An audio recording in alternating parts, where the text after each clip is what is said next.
सोलापूर लोकसभा मतदारसंघातील काँग्रेस पक्षाच्या उमेदवार प्रणिती शिंदे यांनी आपले वडील सुशीलकुमार शिंदे, आई उज्ज्वला शिंदे यांच्यासह जागृती प्रशालेत मतदानाचा हक्क बजावला। आज लोकशाही साजरी करतोय। आज आपण लोकशाहीचा जयघोष करत आहोत आणि लोकशाहीचा जयघोष झाला पाहिजे। आज लोक दाखवणार आहे की लोकशाहीची ताकद काय असते मतदान पेटीत, आणि आपण सगळे मतदान करूयात आणि सोलापूरची विकासाची वाट बघूयात।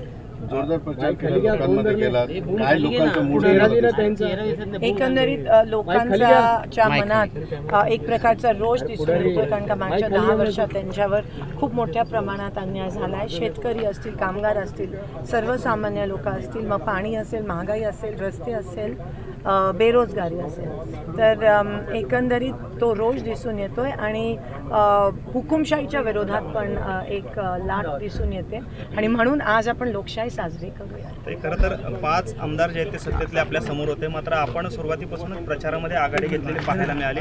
कशा पद्धतीने एकंदरीत हा संपूर्ण प्रवास होता, कारण पहिल्यांदाच लोकसभेच्या निवडणुकीला आपण सामोरं गेला। नाही, 5 आमदार समोर म्हणजे 5 आमदार मतदारसंघात होते, पण लोक एका बाजूला आहेत आणि ते एका बाजूला, ते 5च आहेत, दुसऱ्या बाजूला लोकांचा जनसमूह आहे। लोकांनी निवडणूक हातात घेतली। मॅडम, 100% जिथे जिथे मी गेली तिथे लोक म्हणाले की आम्ही कोणत्या पुढाऱ्याचं नेत्याचं ऐकणार नाही।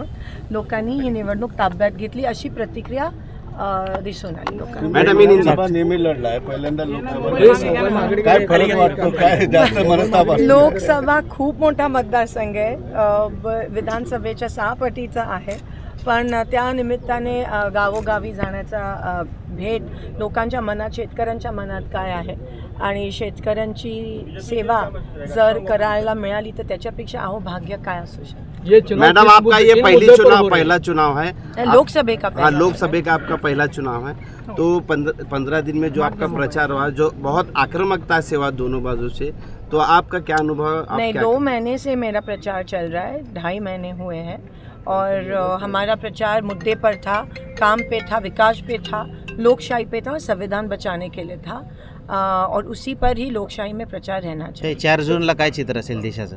तुम्ही बघाल। ताई, तापमानाचा पारा देखील 44 पार होत आहे, यामध्ये मतदारांना काय आवाहन कराल तुम्ही?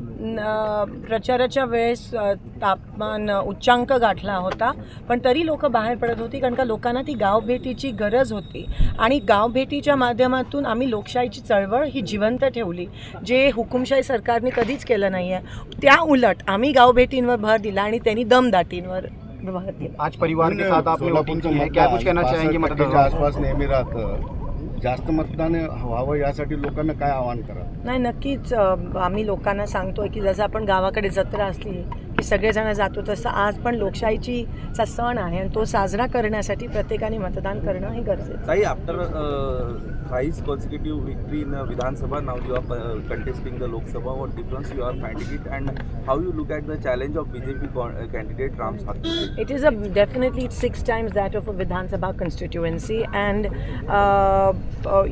election is an election. Never underestimate your opponent. But the people are definitely very angry with the way the BJP has treated them in the last 10 years. Sholapur has suffered hugely because of the BJP, and people want to take that revenge, and people want development. Now they don't want anything else apart from development.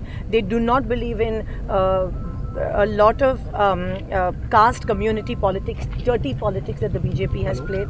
People will not succumb to it, and people will vote for development.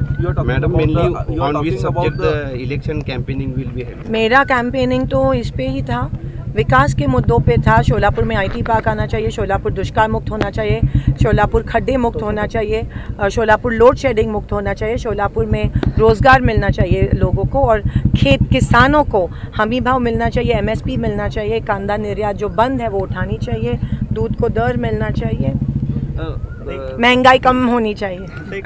Modi असतील किंवा योगी असतील अशा मोठ्या दिग्गजांच्या सभा झाल्या, त्याचा परिणाम मतदारांवर? मला वाटतं की मोदीजी आले, परिणाम झाला नाही, म्हणून योगीजींना बोलवलं, परिणाम झाला नाही, मग अजून बोलवले, त्यांची वर जाण्यापेक्षा खालीच येत गेले।